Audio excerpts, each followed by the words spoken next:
I'm really, really excited about this particular series we're doing. Here's kind of an illustration of what this is all about. There was an article a few years ago in which a man gave his idea of a perfect world.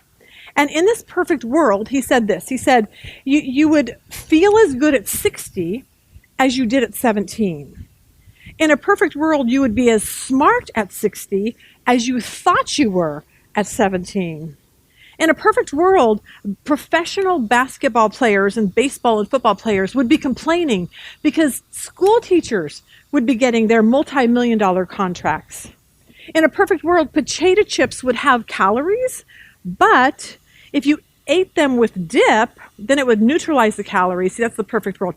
I say in a perfect world, Dr. Pepper and peanut M&Ms have no calories whatsoever. So that's my perfect world. But if that was a perfect world, then that would mean it would house perfect people. But since we know there really is no perfect world and no perfect people, that's why we're doing this brand new series. I've been there, done that. And the reason why is because so many of us think you become a Christian, you start reading the Bible, and you see these people, and you're like, oh my gosh, they're just like super Christians, and they're so faithful. And we read about Abraham and Paul and Esther and Moses, and you're like, I'll never be like them.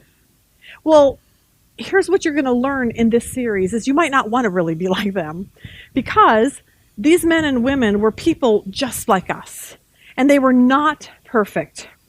Unless they were like these two people, which of course I can only tell this joke at a women's Bible study, but unfortunately there's only one man in the room right now, so he's not even going to listen to this. There was a perfect man who met a perfect woman. They had a perfect courtship, they had a perfect wedding, their life together was of course perfect. One snowy Christmas Eve, this perfect couple was driving along a winding road when they noticed someone on the curb in distress, so because they were the perfect couple, they stopped. They realized it was Santa Claus. Santa Claus had his toys and his sleigh had broke down, so they decided that they would help him. So they put all the toys in their car and they started delivering toys. Unfortunately, the driving conditions were really bad. The perfect couple and Santa Claus had an accident, and only one of them survived. Who was the survivor? We say this, the perfect woman, because she's the only one that really existed in the first place. Because everyone knows there is no Santa Claus and no perfect man. Sorry, David. He's just like rolling his eyes, which totally makes sense. All right, since we know there's no perfect people in the world, we know there's no perfect people in the Bible. And so what we want to do with this series is we want to learn from these men and women. And here's what we're going to learn. We're going to learn that many of them are just like us. Many of them were bitter. Many of them were angry. Many of them had very, very dysfunctional families, just like many of us have. A lot of them were prideful. Most of them were sinful, just like us. A lot of them questioned God like we do. Many of them disobeyed God, did their own thing, walked away from him for seasons. And the men and women in the Bible were far from perfect. And yet, God used them in mighty ways. Psalm 103 verse 14 says this, "For he knows how weak we are. He remembers we are only dust." That's really good news to all of us. 6-year-old Brandon decided one Saturday morning to fix his parents some pancakes. He got up before they did. He found a big bowl and a spoon, pulled the chair up to the cupboard, pulled the flour out. It spilled all over the floor. He scooped some flour into a bowl, threw some water and some sugar in there.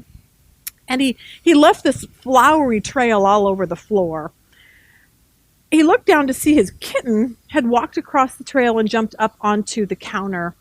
And he saw the little kitten licking out of the bowl of mix. He went to push her away, and when he did that, he pushed over the whole carton of eggs, and it spilled on the ground, and everything was a mess. Now it was flour and eggs and water and milk and everything. And he tried to clean it up the best he could. And then he suddenly saw his dad standing there in the doorway.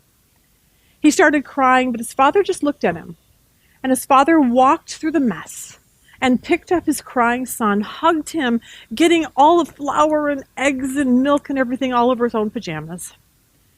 And that's what I want you to know that God does with us.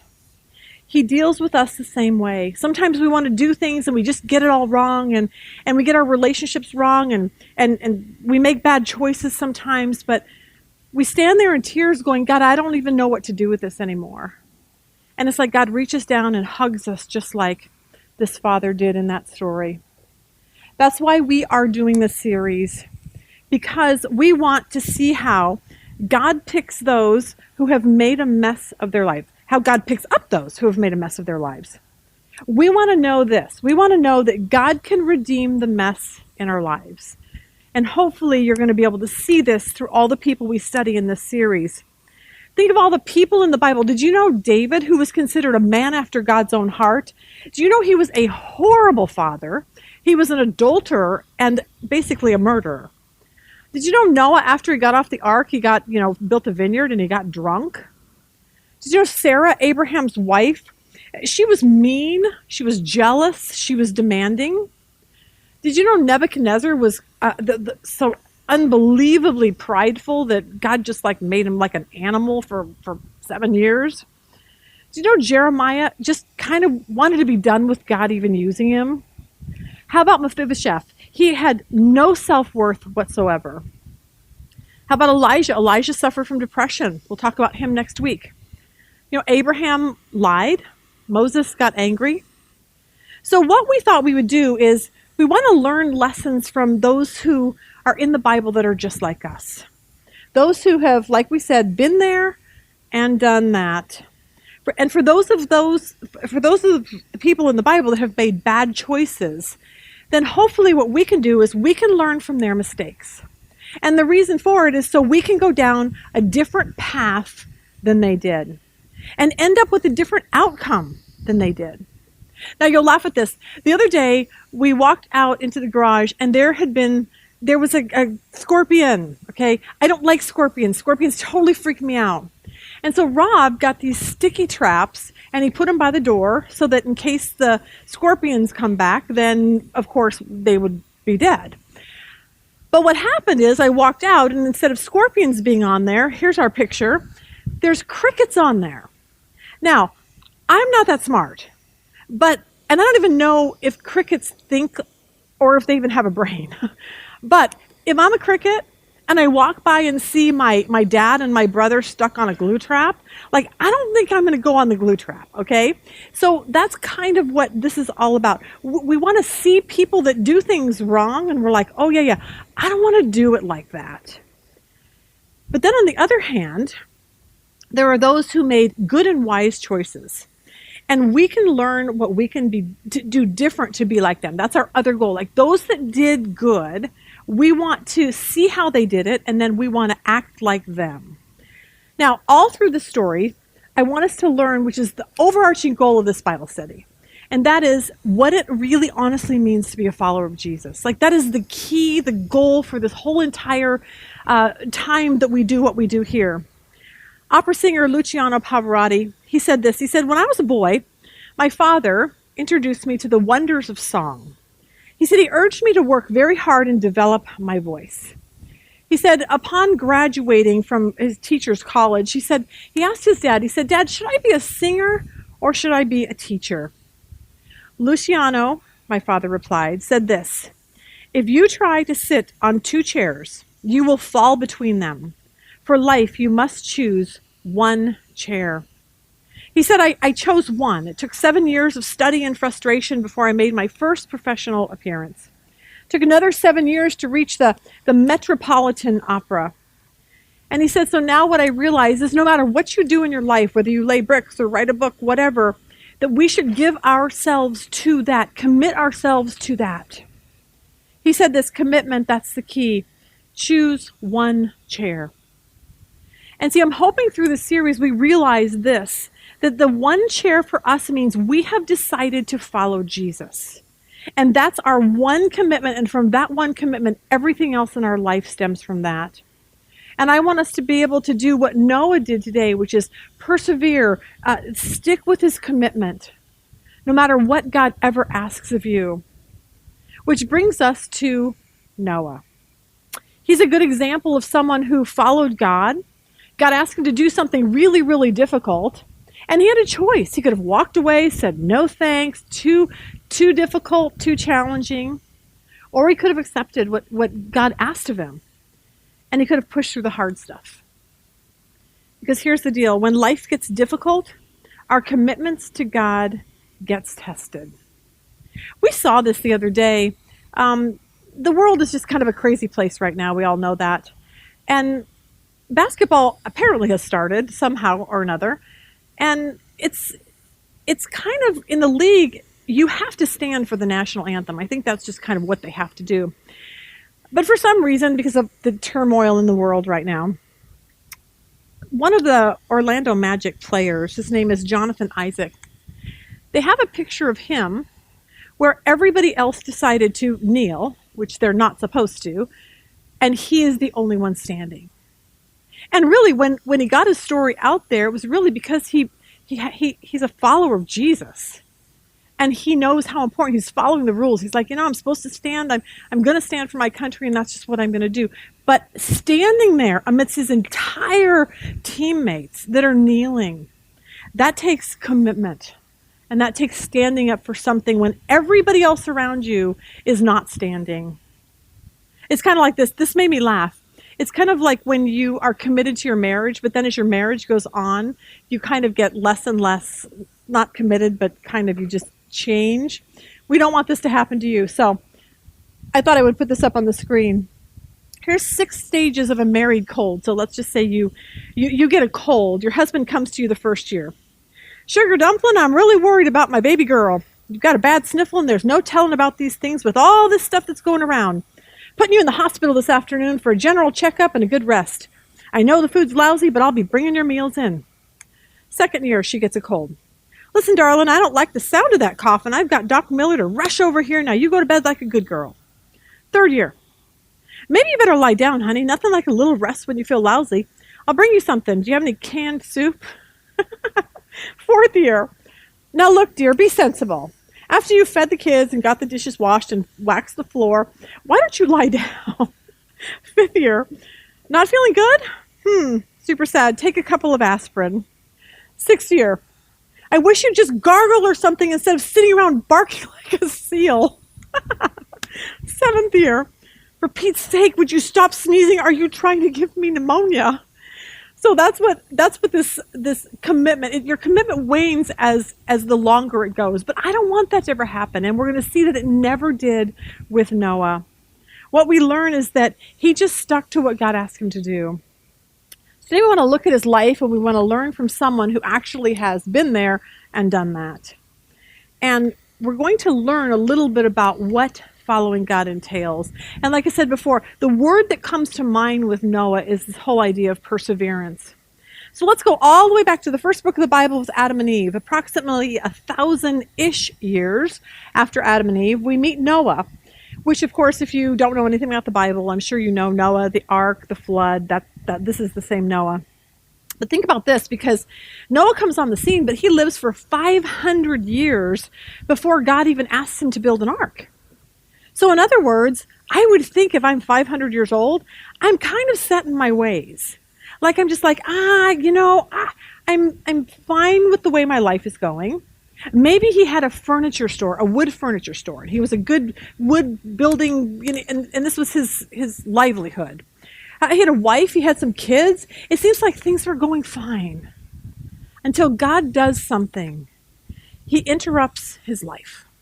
And he interrupts his life with a really, really big task. And he says, Noah, I need you to build an ark, and it is going to take 120 years to do it. Genesis 6:9 tells us why Noah was able to do this. This is the genealogy of Noah. Noah was a just man, perfect in his generations. Noah walked with God. He walked with God. And I think there's a key to that right there. Dusty, our son, right now he's trying to figure out how to go to school, and he's hoping to go to dental school eventually. But he also started this little business of his. And he came to us one day and he said, well, I don't know what to do. Like, do I go on to school? Do I work my business? Like, how do you know what you're supposed to do? And I just said, you know what? All you can do is just walk with God day by day. Like when Rob and I go for a walk, we just talk. Sometimes he talks, I listen. Sometimes I talk, he listens. Sometimes we just are in silence. But there's something great about just going, I'm just going to wake up and say, God, what do you want from my life? And I'm going to follow you. It's just a walking process. Because someone who walks with God and is open like Noah of saying this, God, for the short amount of time I have on this earth, what can I do to help others in order to affect their life for eternity? See, that's what we're learning, that's the kind of heart that God wants for us to have. Because what we learned from Noah is that he walked with God with a surrendered heart. He walked with him and not like, God, I want you to do this for me and I expect this from you. He's like, God, I just want to go and do whatever you want me to do. So let's read the story and see what we can learn from him. But before we read the true story, this made me laugh. Think about what would happen if God comes to Noah in the year 2020 in the United States of America. What happens if he comes to Noah and it's like today? And he says, Noah, once again the earth has become wicked. So I want you to build another ark. Save 2 of every living thing with your wives and your wife and your sons and their wives. So God would give Noah the blueprints and say, Noah, you have 6 months to build the ark before I start this unending rain for 40 days and 40 nights. 6 months later, we see the Lord looking down and Noah's crying and there's no ark. And God's like, Noah, where's the ark? And Noah says, Lord, forgive me, but things have changed. Now they're telling me I need a building permit. And I've been arguing with the inspector all this time about the sprinkler system he says I have to put in the ark. He says my neighbors claim that I have violated my neighborhood zoning laws because the ark now is exceeding the height limitations in my neighborhood. He said then the Department of Transportation demanded a bond be posted for future costs of moving power lines and overhead things to get the ark to the sea. But I kept telling them, you don't have to worry, we're not moving the ark. The water's coming to us. But they just didn't understand what that meant. Getting the wood was another problem. There was a ban on owls or cutting local trees because they want to save the owls. So they tried to convince the environmentalists that I needed the wood to save the owls, but they did not understand what I was talking about. He said, then when I started gathering the animals, I got sued by an animal rights group. They insisted I was confining wild animals against their will. So they told me I had to have 834 different licenses to keep wild beasts on private property. Then the EPA ruled that I couldn't build the ark until they conducted an environmental impact study on your proposed flood. Further, the pitch to waterproof the ark, been banned by the EPA, hostile to the environment, they say. Then the trade union stepped in and said, your sons can't work with you. You have to hire union workers with ark building experience. And then to make matters worse, the IRS seized all my assets, claiming that I was trying to leave the country illegally with endangered species. So forgive me, Lord, but it would take hundreds of years to build this ark. Suddenly the skies cleared and the sun began to shine. A rainbow stretched across the sky. And Noah looked up in wonder and said, you mean you're not going to destroy the world? And the Lord said, no, actually, the government beat me to it. I love that. Okay, now let's read the real story. Genesis 6, verse 5. Everything's wicked. Everyone's wicked. So, then the Lord saw the wickedness of man was great in the earth, and that every intent of the thoughts of his heart was only evil continually. And the Lord was sorry that he had made man on the earth, and he was grieved in his heart. So the Lord said, I will destroy man whom I have created from the face of the earth, both man and beast, creeping things and birds in the air, for I'm sorry that I've made them. But Noah found grace in the eyes of the Lord. This is the genealogy of Noah. Noah was a just man, perfect in the generations. Noah walked with God. So here is what we're going to learn today from someone who has been there and done that. Someone who lived around evil all his life, all the people around him. Someone who lived around people who wanted nothing to do with God. And yet this is what Noah teaches us. You can walk with God amidst evil all around you. And I really just hope that that helps somebody today. Because a lot of you deal with that on a daily basis. You live in a home, a neighborhood, a job. You live with a family, and you are the only follower of Jesus. And your friends and your family, they mock you because you read your Bible. They make fun of you because you go to church. They laugh at you when you try to explain that Jesus is the only way to God. Your husband rolls his eyes at you when you try to talk to him about Jesus. Your kids don't want to hear anything, and you kind of feel like you're all alone, and you just kind of feel like you're a crazy person. And if that sounds like you, I really want you to be encouraged today, because you are in really good company with one of the greats of the Bible, Noah, a man who lived in a very wicked and godless generation, and yet he walked with God. Which tells me if Noah did it, then so can you and I. Matthew 10:22 says this, "You will be hated by everyone because of me." Jesus said that. That's important for you to know. Like, just you become a Christian, it's not going to be easy. John 15:8 says, "If the world hates you, keep in mind that it hated me first." 1 John 3:13 says, "Do not be surprised, my brothers, if the world hates you." See, if this is you, please do not give up. This is the normal Christian life. Because all through the Bible and all through the series, we're going to see men and women who understood that following Jesus is really different. In fact, to walk with God is not easy at all. But no matter how difficult it was, we see from Noah, walking with God means you keep going and you don't walk away when things get tough. This summer, I woke up to news of another Christian singer who decided, I'm quitting my faith in Jesus. All done. Don't believe in God anymore. And this is someone who's been on the road singing, worshiping, praising, writing songs about Jesus. And he's like, nope, I don't believe anymore. And it was so shocking. And then amidst that, we talked to a pastor a couple days later, and he was talking about 20 couples. 20 couples. He started a church many years ago. These 20 couples were like the ground floor of the church. They were all had roles in ministry. And now, I don't know, 15, 20 years later, they're all divorced. And I'm like, what's the problem? And I think the problem is they quit walking with God. They just bought into this lie that life is short and you just need to be happy. But is that what those in the Bible actually that have been there and done that? Like, is that what they thought? What if Noah bought into that lie? He's like, well, I'm not going to build an ark. That's just too hard. I just didn't take too much of my life. What if the Apostle Paul's like, well, I don't want to go travel. Like, that's just not what I planned on doing all my life. What if Jesus thought that way? That's too much pain. I don't want to get, nails hammered into my hands and feet.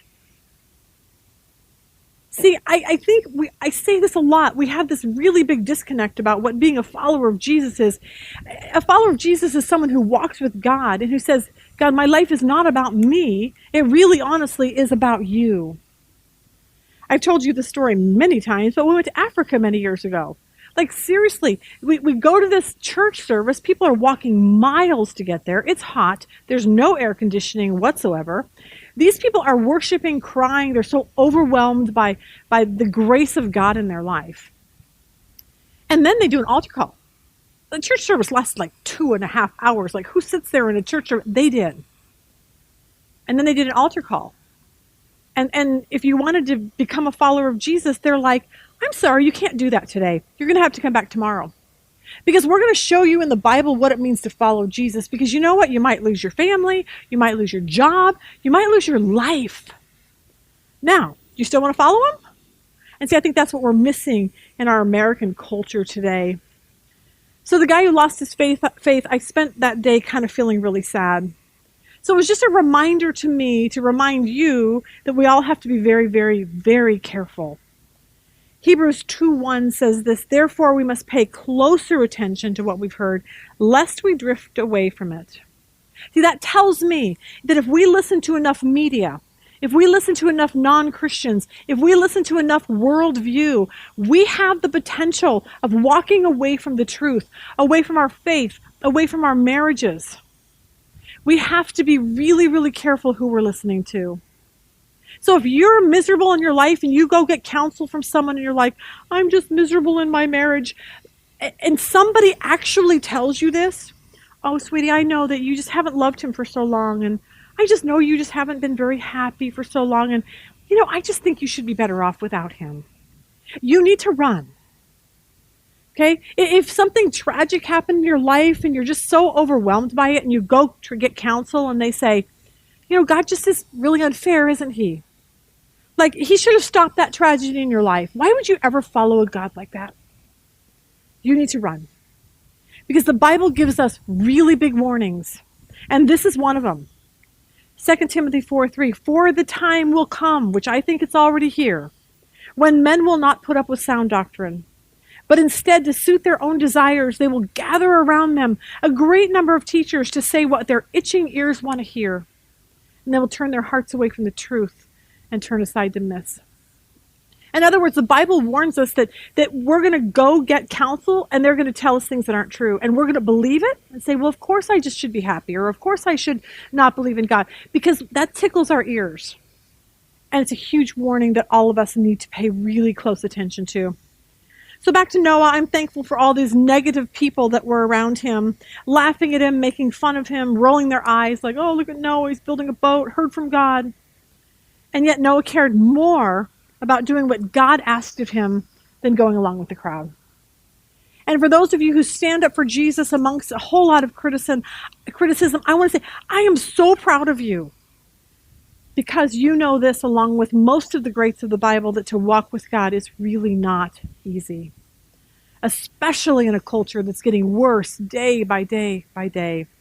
And I think Noah must have felt that too.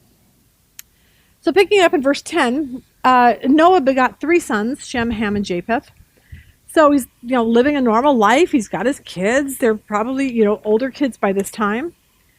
But look at 11. The earth was corrupt before God, and the earth was filled with violence. Rob and I were watching Chicago PD, and I was shocked at the violence of what goes on. And I'm like, please tell me that's not really what's out there. And he's like, no, I think it really is. I think no matter what city you live in, there are those places you don't want to go after, 7 o'clock at nighttime. But imagine a world where everyone is like that all the time. Imagine a world where everyone is corrupt and everyone is violent. You don't want to go to the grocery store because you're afraid you're going to get shot. You don't want to send your kids to school because you're afraid they're going to get beat up. You don't want to drive anywhere and park your car because you're afraid someone's going to break in and actually steal it. And see, for us in America, we don't live in that place of total violence. But think about this. Noah did. And that's why we can learn from him, because he has been there and he has done that, living with all the wickedness around him. And I bet he felt really, really alone. Verse 12 said this, so God looked upon the earth, and indeed it was corrupt, for all flesh had corrupted their way on the earth. And so God said to Noah, the end of all flesh has come before me. For the earth is filled with violence through them, and behold, I will destroy them with the earth. Make yourself an ark of gopher wood. And then he gives Noah instructions on how to build this ark. And he says this in 17. And behold, I myself am bringing floodwaters on the earth, to destroy from under heaven all flesh, which is the breath of life. Everything that's on the earth shall die. Now, I wonder how Noah felt about this judgment that was about ready to come on the earth.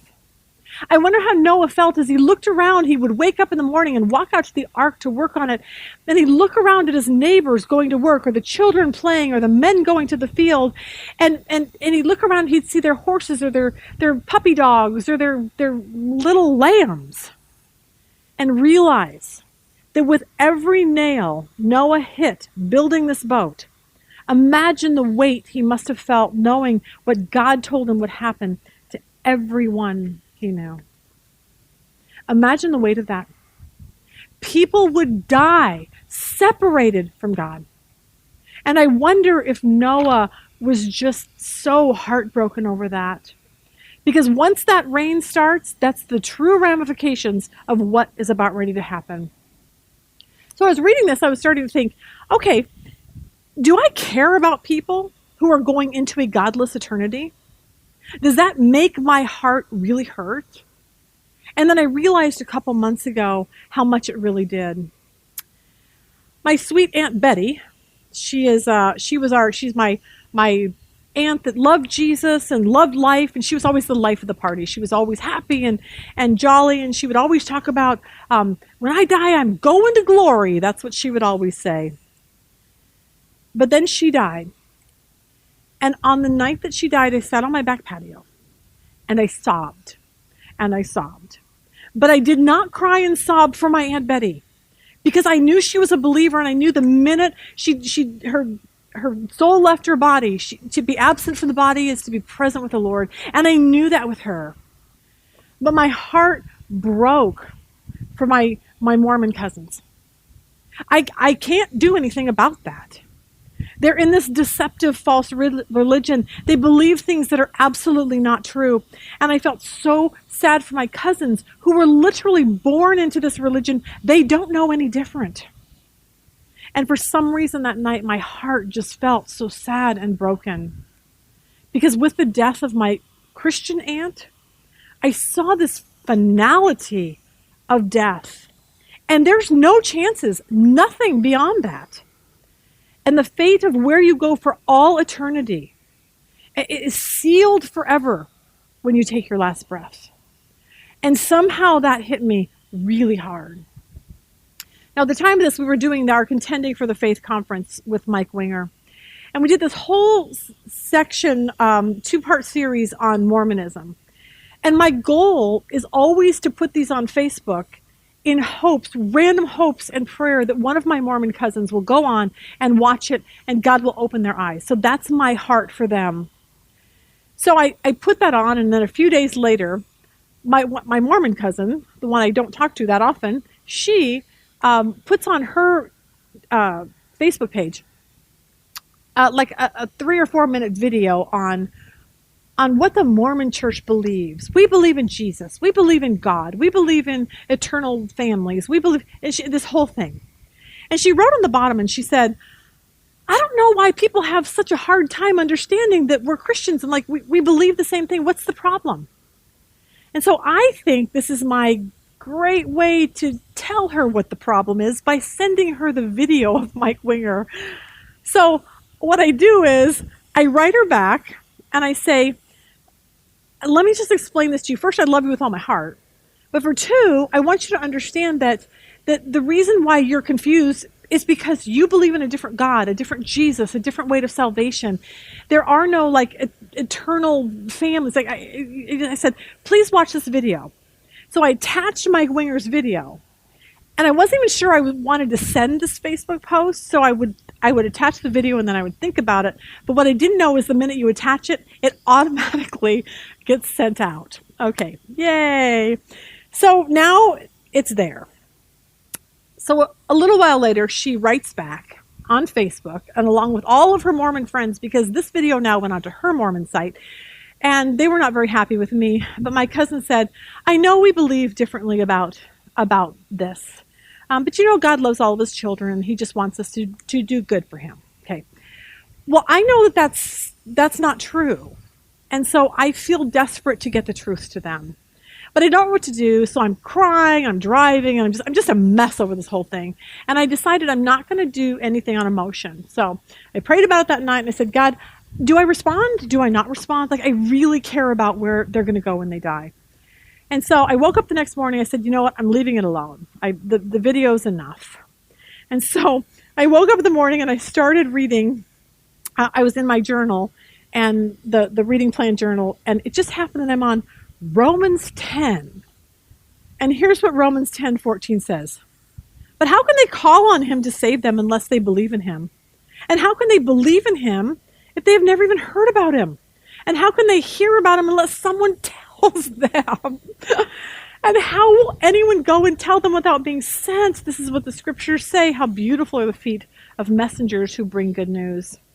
And I knew that was my answer. And so I sent her a message. And I told her about my other aunt and how I'm terrified for her parents when they die. And I'm like, you know what? I know you believe in 3 levels of heaven. It's not true. It's heaven or hell. I told her, I know you've been raised this way since the day you were born. And I'm so sad for that. But you need to get outside the Mormon church to really see what the truth of the Word of God is. And I offered that out to her, and she sent me back a thumbs up, and it felt very, very sobering. And see, I think it was probably sobering for Noah, because I think Noah tried to warn them. I think he tried to tell everyone who saw him hammering on the ark, like, what are you doing? God's going to destroy the world. You need to come to him. But nobody wanted to hear it. There was a guy who went to the doctor and told the doctor, I think I'm dead. And the doctor's like, you're not dead. Like, you're breathing. He goes, no, I really think I'm dead. So he sent him to a psychiatrist. So the psychiatrist said, you're not dead because if you're alive, you bleed. So they took a pin, they poked him, and he started bleeding. And here's what the man said. Oh my gosh, I must be the first dead person to ever bleed. See, the point is that no matter how much proof you give to people or I give to my Mormon cousins, sometimes people just refuse to believe. Matthew 10:14 says this, whoever does not receive you nor heed your words, as you go out of that house or city, shake the dust off your feet. And I think this is what Noah had to do. I think he had to shake the dust off of his feet and keep walking.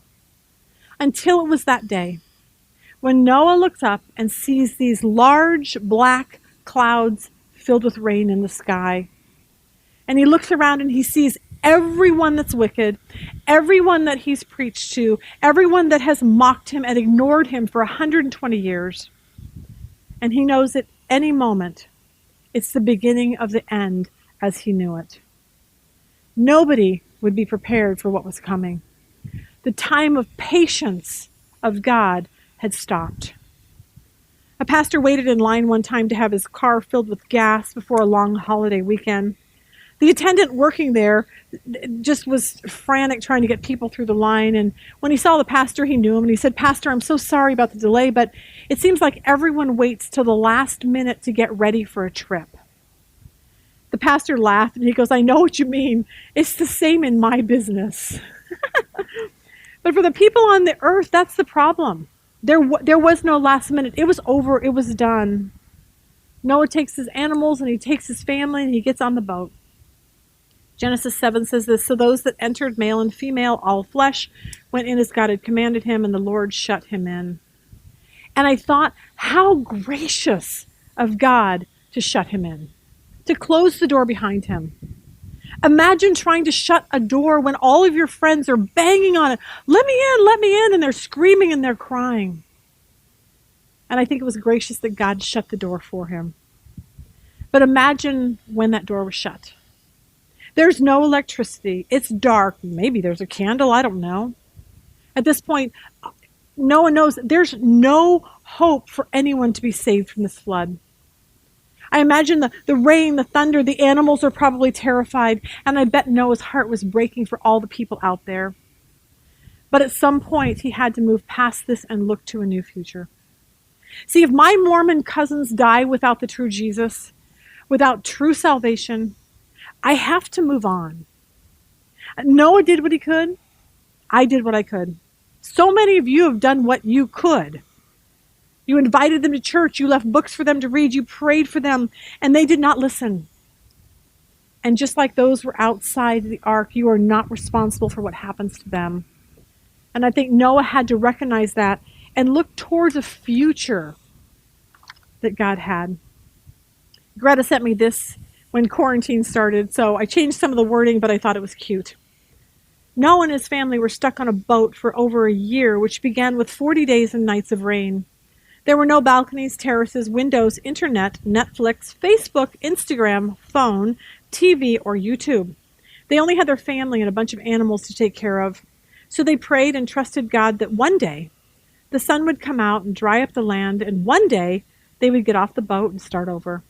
And God gave them a dove and a rainbow to remind them that he makes all things brand new. Don't give up no matter how long the storm remains. The sun will shine again.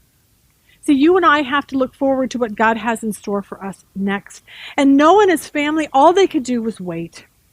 But eventually, verse 15 said, when God spoke to Noah saying, go out of the ark, you and your wife and your sons' wives, and basically be fruitful and multiply. Start over. And some of you really need to hear that today. You need to forget the past. You need to start over. Because what if Noah every day woke up depressed because all I can do is remember the screams of the people? What if he just could not get over the fact that his friends and relatives drown?